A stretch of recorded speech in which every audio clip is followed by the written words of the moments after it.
Hey everyone, I'm Allison. Thank you for joining me for Where I'm From 203 with Sally. What have you been reading? As I said before, I've been reading a lot of graphic memoirs and histories, and I just read Viet in America by G.B. Tran, which is a memoir and a family history of his family who were refugees from Vietnam, and they immigrated to America. And it's a very powerful book about what was lost from that war and that conflict and all the culture and the language and their history, and it was great, very powerful. And then I read In Limbo by Deb J.J. Lee, and I just was blown away by this art and the story about their adolescence and finding art and finding their place in the world. And this cover is beautiful. The whole book is, I found it really emotional, and it was great. And then today I read 49 Days by Agnes Lee, which is about in Buddhist tradition, religion, 49 days is the time between life and death, like the liminal space after life where your soul transitions. It's called the Bardo, and it's kind of an imagining of what that might be for somebody, for the people who love them, and for the person who died. And I found it really emotional, and it was sweet because Kit, the girl who dies in the book, it's her siblings are in it, and anything about sibling loss obviously speaks to me. So I don't know where Sally is. Usually the person who's joining me is like, boom, right here. So I have restarted in hopes that she would pop up. So I think you're Sally's sister, one of the people on here. I said that last time too. So if you are talking to her, hopefully she'll join soon. Because I'll probably start over again in about a minute, because it gets really boring for people who are rewatching. But if you all have been reading anything and you want to put it in the chat, feel free. Oh, here she is.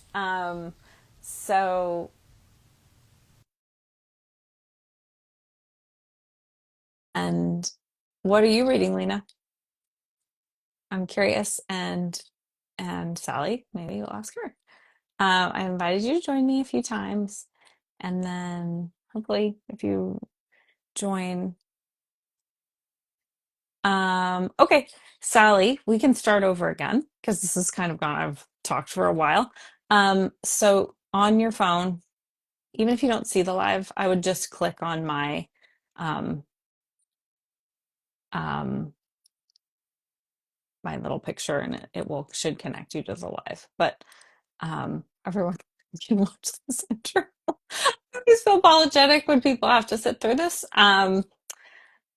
And I like plowed through these books because I wanted to get through all three of them. But I'm going to share some art while we're waiting. Sally says, "Oh, this is not probably the page that's going to get you to read it." But it's really, it says you're unable to join. So Sally, I'm going to start over because this has gone on long. And um, we'll just try again, and you can just click on my picture and we'll just try again. This happens. It's okay. And we're going to try again. Oh, no, here you are. Hi. Funny. All I'm right, not here sure you what are. happened there.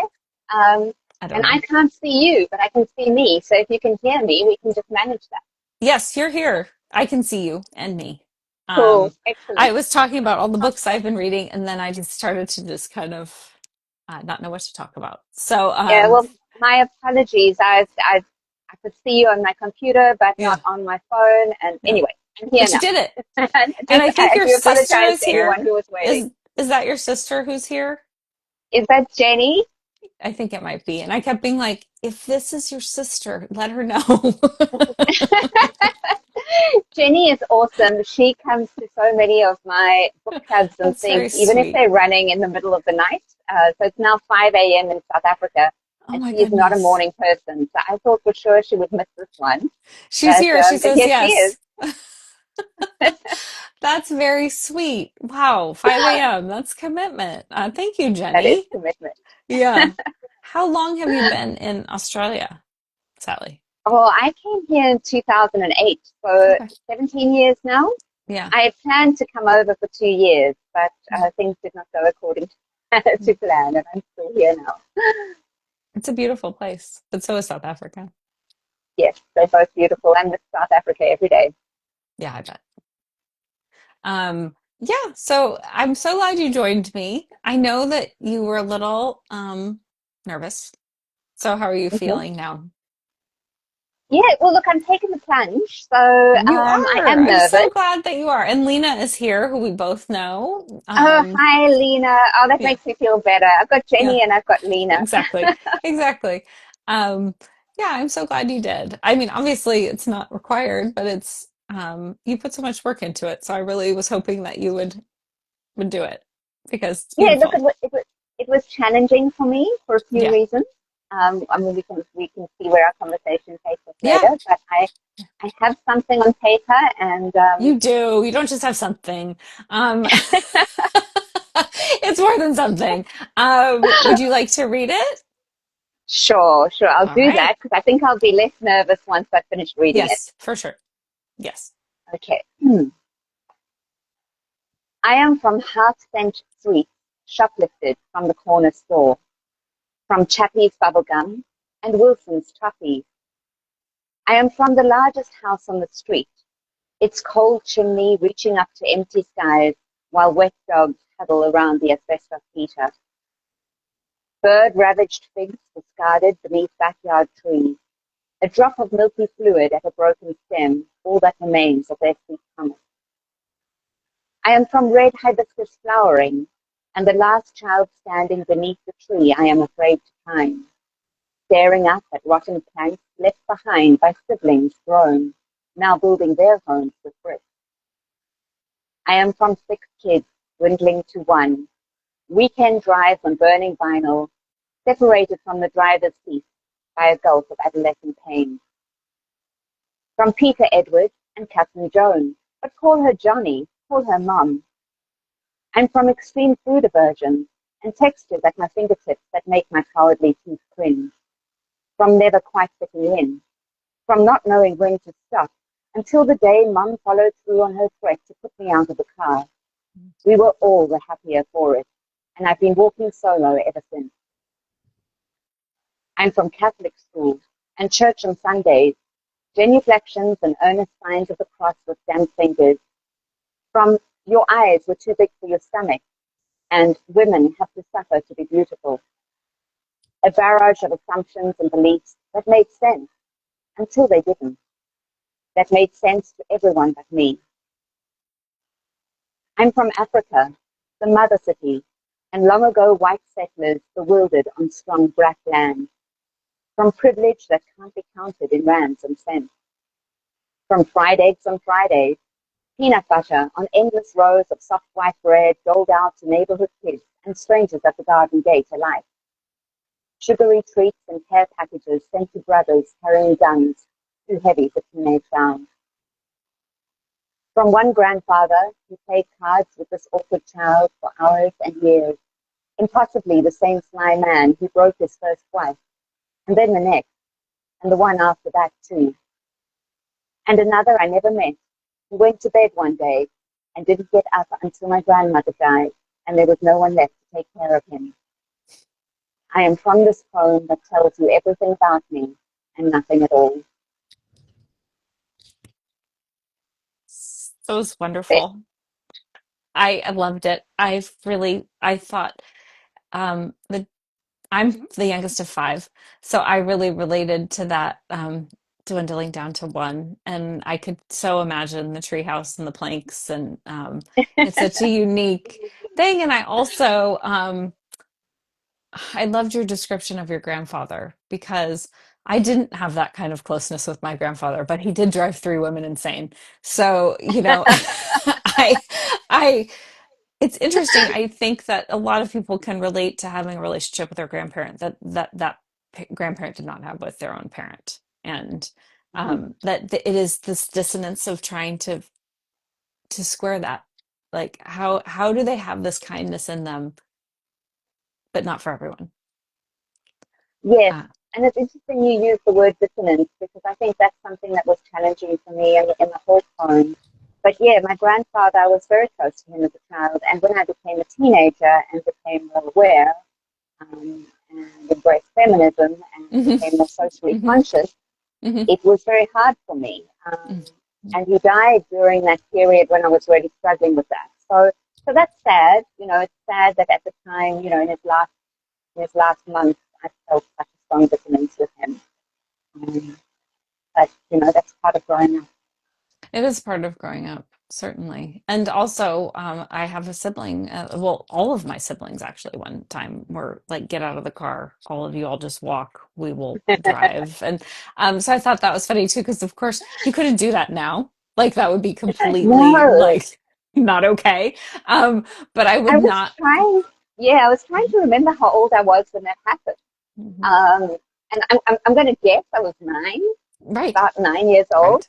And I Hmm. remember my mother had countless times she had threatened it, right? You know, how many times she'd like screeched over to the side of the road and like, will you kids stop bickering? And Yeah, do you want yeah, to get home and walk? And yeah, that day, yeah, it was, do you want to get home and walk? And we all, you know, everyone shuts up in the back yeah. of the car. At that stage, it was just me and one of my brothers left. And then she stopped and she said, do you want to get home and walk? And I found that I did. Hmm. Yeah. Oh, it just froze. Racing part of my personality, which is that I do enjoy doing things by myself. Well, I love that too, that you realize you discovered that you love to journey and travel and adventure alone because that has become a theme of your life. And so I think it's always gratifying or interesting to see these things that started so young. And we didn't know where they would lead us, but now looking back, we Yeah, can see the path. yeah, Yeah. yeah. Um, Something that was very interesting for me in writing this poem is it really didn't go where I thought it was going to go. You know, I had mhm. an idea before I looked at the poem, and I thought that my poem would be far more about. Well, I guess I thought that there would be more about what it was like growing up white in the part of South Africa Mm, because yeah. you know that is a very significant aspect of my history. Um, but I also, when I realized that the prompts were not really taking me Yeah. there. There were one or two cases where I touched on it, but I wasn't really going there. And I thought, okay, well, this is just going to be about, you know, the feel good stuff about my childhood. You know, Hmm. this middle class suburbia, pretty good childhood. You know, all right. I had a stable family. We didn't have any major needs. Hmm. But what kept coming out for me in this poem is, you know, I only realized in my 50s that I swing view autism on the Hmm. neurodivergent Right. You spectrum. shared that in your email, but it's not mine to Yeah. share. So yeah. Hmm. But looking back at my Hmm. childhood, that came through so strongly. And that was Hmm. something that certainly wasn't something I recognized, as I say, until my 50s. I don't think Mm, anyone knew what autism was. no, Yeah. no. And you know, there's a lot that we know now about how Hmm. girls present so differently from Yeah. boys and how Yeah. girls use masking Yeah. are more adept at that. Yeah. There is a lot in my life that makes sense now, Hmm. and but I hadn't done a lot of thinking back to how I felt as a child and the Hmm. disconnect and the dissonance that I felt as a child until writing this poem. And I felt it was important to, you know, that was one of my problems with the poem. I had some problems as a writer with the poem, as many of your participants, you know, a lot of your participants are saying I'm a writer, but I'm not a poet, Yes. and Yes. sort of really struggling to make that Yeah. that genre and format jump. But for me, the content was really difficult at first as well, and yeah, so this is something that I've kind of come out to my colleagues, to my friends, to my family, Yeah. but it's the first time I'm speaking publicly about it. But I'm Um, also thinking this is an important time to talk publicly about it. You know, when you look at uh, you know, comments made by RFK Jr. And these kind of comments are being made in the media at the moment about autism and how much misunderstanding there is about racism. I feel that this is an important time for me to actually take that challenge as well and, I think it is. and be open Because about it. people have had it all along. We just didn't know what to, we didn't know Yeah. how to talk about it. We didn't know how to diagnose it. Because I, of course, look back on people in my family, people I've known. It's like, oh, you know, that was happening Mm. for him, but we didn't know. So, And there are yeah, so it many didn't just periods. start happening. It's not Mm. new. Exactly, Yeah. exactly. So, so yeah, so that was really interesting for me to think of how as a child. And you know, when you said to send a photo, I took the coward's way out on that. I was surprised at how few photos I have. I remember photographs of me as a child. So I know that they exist. I know that they're sitting in photo albums somewhere. But the only two I could lay my hands on were two that my aunt sent me quite recently. That's Aunt Sue, for Jenny, who's listening here, sent me recently. And this was one where I thought, oh, I don't look too weird in this photo. um, but the other photo, you know, I look like some child out of one of these horror movies, very I don't blonde, think very, that's true, very but intense okay. eyes. You can just imagine me haunting someone in a cornfield somewhere. And I look at it and I think, how did none of us know? How did none of us pick this up? Um, Yeah. I think but it, I you mean, it's know, partially being in a family of six, I will say. Like, as a person who grew up with many siblings, like, there's a lot going on. yeah, And there's a lot of surviving going on because that's a lot of people.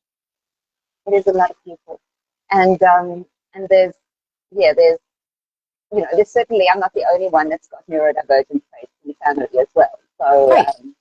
Right. so I yeah, wouldn't this is imagine that only you would something be. that maybe a few years ago we all started talking about it. And, Yeah. oh, Yeah. yeah, Yeah. So did someone, and I mean, if this is too private, you don't need to share, but did somebody in your family who was younger receive a I have just heard lots of times somebody who's younger receives a diagnosis, and then the older people are like, wait, but I do that, and that's totally normal. You know, like what made you go down that path, or what started you thinking about it? there is somebody younger in my family who has received a diagnosis, but that's only happened in the last year or two. Oh, okay. So it was before that. It was actually an older sibling who made that discovery about Mm, themselves. mm, And when they first told me, I had the reaction that a lot of people do when I talk to them. I'd say I get three kinds of reactions from mm, people if I talk to them. There's some people who are like, oh yeah, that makes a lot of sense. And there are other people who are kind of like, really? You didn't already know that? So mm. I'd say there's about a third each. But then Mm. there's a third of people who kind of go into a sort of a strong denial response Yeah. about that. Yeah. Um, and and my older sibling, one of my siblings, when they comment on it relating to themselves, I had that really kind of strong denial impulse, and it took me a while of thinking about it and reading about it, and then it Hmm. made sense. Hmm. And some people find labels very difficult Yeah. and very damaging. I Yeah. found it very useful. Yeah. So I'm grateful for that sibling. Well, that's lovely. I don't know if you've seen that meme that's like, the parent who with the ADHD or autistic child who's like, no, that couldn't possibly. And then they realize that they also have that, you know. Um, I think Yeah. often that response of like, no way is more because of recognizing some piece. I mean, at least in my experience of sharing certain things, either there's a person who goes, oh yeah, yeah, yeah, or is like, I could, no. And then Yeah. they circle back to you and go, actually, Yeah. Yeah. That makes sense. yeah, I can Yeah. see that. Um, yeah. Well, I am really glad that you persevered. I'm going to share that Sally early on was like, this poem is just not good enough. And I don't usually say anything. I just want people to join me if they want. And if they don't, it's fine. But I was like, I really did want you to get there because I felt like you were so close and it felt like you were being unnecessarily hard on yourself from my vantage point because I thought you had something really special, even when you were struggling with it. and I'm grateful that you gave me a bit of freedom. And this is something maybe, like for other writers who feel the same way. At the beginning, a big problem, I mean, apart from the content problem, as I said, there was a problem with the format. And what I was struggling with, I was following the prompts very much to the letter, Right, with right, which is not scans. necessary. Right. And Yeah. but I mean, this is also something I do. Yeah. I mean, I have Yeah. children talking about. Yeah. So rule Yeah. following is Yeah. something. Either I follow the rules or I break them badly. But I Yeah. couldn't give myself any freedom, and I was Hmm. struggling with a narrative thread that Hmm. just would Hmm. run through it. Because as Hmm. a writer, we know about narrative arc. Hmm. So, but once you gave me permission to rearrange the prompt, and I was able to keep it almost all in, but just by Hmm. cutting and pasting those paragraphs in different places, I was able to kind of, well, in my head, to build some Hmm. kind of thread that began at the beginning and went through to the end. So that really helped me. Oh, I'm so glad. I guess I feel like it's implied, but I probably should say it explicitly to people. The rules are not necessary. They do not need to be followed. I also just wanted to share it because I felt like it was a useful lesson for me to be on this side of, because I think we can sometimes be so hard on ourselves with our words and the things that we're working on. And I think if you're a writer or you've been at it a while, like you're probably further along than you think. Obviously, there are people who are very confident who don't work for I don't, these people exist. They'll show you something and you'll think, how long did you work on this? But that has that has never happened to me with this, by the way. People hold themselves to a very high standard, which I find really interesting because it's like people don't want to show up and be the one who's like, you know, they hold themselves to a high standard. But the reason that I wanted to bring it up is I think lots of times we're closer than we think. And that, But that's the thing about writers, right? Like yeah, you, I'm sure you will relate to this. I'm sure Lena will relate to this, and any yeah, other writers who are in the chat. I can't see who's here, yeah, but the you'll read your work one day and you'll think, yes. wow, I am smoking hot. That is good stuff. And then you wake up the next morning and you read the same thing. You read yesterday's work and you look at it and you just plunge into the pit of despair because it's like, oh, I'm never going to be able to write a word that makes sense ever again. Mhm. And it's a roller coaster. Mhm. And I don't think anyone who hasn't been through it would No. understand that. It sounds very self-indulgent, but it's almost every writer I've spoken to knows what that feels Yes.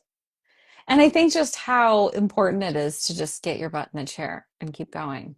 Like you don't need to, the muse does not need to be whispering to you, do not need to be like, sometimes I have to just be intentional, like, I'm going to do this right now. Even if I don't use the thing I wrote, it's still so good for me to write. like. And it does take me somewhere. And I just feel like that can't be said enough times. Like the, the process does matter, not just the product. So, um, And I think writers tend to fall in one of two camps. There are a lot of writers who love the creative process of putting words into the page the first time and hate editing. yes. And then there are other writers who I fall in the second camp. Putting words on a blank page is like bleeding. It is such a painful process for me. I love the process of editing. I love tearing it down and rearranging it. Mhm. That's for me. And then most of my editing, or at least a lot of my editing, is deleting. I Yeah. tend to overwrite at the beginning. Yeah. And that's definitely something I did with this. And even yesterday, I was deleting. So, but I think it's stronger when you delete. You have to Yeah. find the core and delete the stuff. It's when it's I think especially of in it, poems. yeah, well, especially with poetry, but I think of it kind of like, an archaeologist. That's what it is, right? Yes. And they're like little brush where they're brushing away, Yeah, all the yeah. detritus or the dust and stuff and to That's a reveal great like, analogy. yeah, it's like it doesn't need to be a shovel. It can just be